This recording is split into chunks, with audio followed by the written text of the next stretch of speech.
ఉదయ వేళలో బ్రహ్మ సృష్టి మొదలైంది. విశాల విశ్వంలో జీవధ్వని వినిపించింది.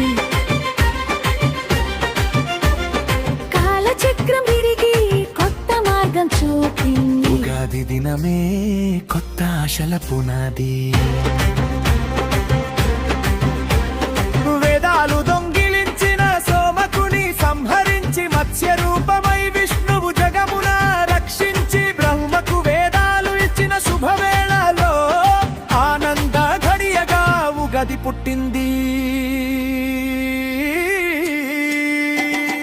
ఉగాది వచ్చిందే, కొత్త యుగాది వచ్చిందే, చైత్ర శుద్ధ పాడ్యమి ఆశల దీపం వెలిగిందే.